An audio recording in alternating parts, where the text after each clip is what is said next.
देखिए, श्रीमद् भगवत गीता एक बात कहती है कि ये यथा माम प्रबदन्ते तांस तथैव भजाम्यहम्। यानी श्रीमद् भगवत गीता में भगवान कहते हैं कि जो मुझे जिस दृष्टि से देखता है, जिस रूप में भजता है, मैं उसको उसी रूप में दिखाई देता हूं।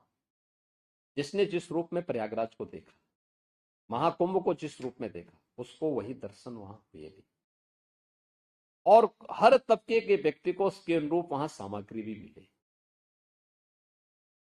आप देखें, दुनिया के अंदर आप में से बहुत सारे लोग ऐसे होंगे जिन्होंने दुनिया के तमाम न्यूज़पेपर को भी देखा होगा, और उन आयोजनों में आप भागीदार भी बने होंगे जिसके बारे में उनकी नेगेटिविटी और उनके द्वारा जो तमाम प्रकार की गलत टिप्पणियां की जाती थी, उनमें अगर आप देखेंगे बहुत सारे ऐसे थे जिन्होंने इस पूरे आयोजन के बारे में जो टिप्पणी की है। द वॉल स्ट्रीट जर्नल जो यूएस की है, उसने कहा है कि यह एक ऐसा आयोजन था जहां अमेरिका की कुल आबादी से ज्यादा लोग जुटे।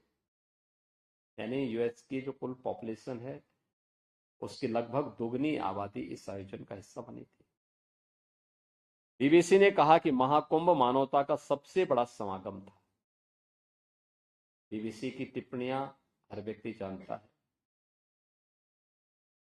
एक्सप्रेस ट्रिब्यून ने यह विश्व का सबसे बड़ा धार्मिक समारोह था। द न्यूयॉर्क टाइम्स ने लिखा है कि आयोजन न केवल श्रद्धालुओं और पर्यटकों, यानी इस आयोजन में न केवल श्रद्धालु और पर्यटक ही नहीं बल्कि नेता और हस्तियां भी पहुंची। राइटर्स ने लिखा यह डिजिटल कुंभ था जिसमें व्यवस्था बनाने के लिए तकनीक का बेहतरीन इस्तेमाल किया गया था। हमने डिजिटल टूरिस्ट मैप भी जारी किया था। अगर किसी श्रद्धालु को कहीं जाना है तो उसके लिए उस प्रकार की व्यवस्था, क्यूआर कोड को डाउनलोड करिए, आप उसके माध्यम से वहां तक पहुंच सकते हैं। टॉयलेट की पोजीशन क्या है, आप उसके माध्यम से जानकारी ले सकते हैं।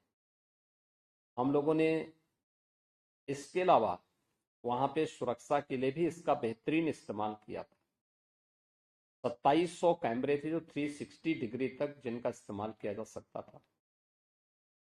और integrated command and control centre से हम लोगों ने एक एक की मॉनिटरिंग की थी, ट्रैफिक मैनेजमेंट का हो या फिर सिक्योरिटी का हो।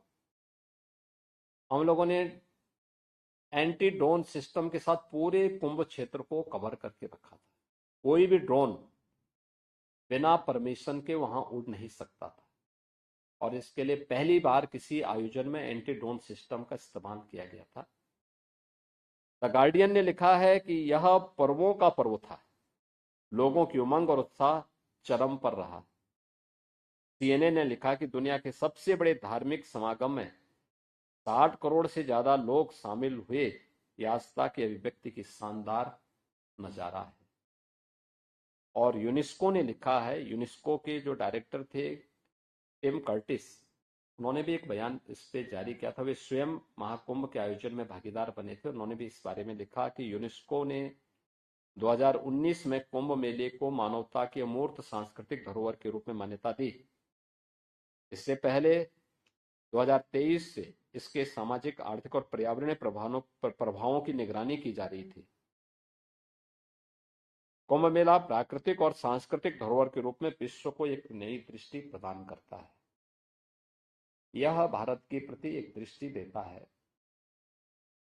आयोजन उत्तर, दक्षिण, पूरब, पश्चिम, जिसके बारे में आदरणीय प्रधानमंत्री जी बार बार कहते हैं कि एक भारत श्रेष्ठ भारत, उसकी अभिव्यक्ति का भी एक बहुत बड़ा माध्यम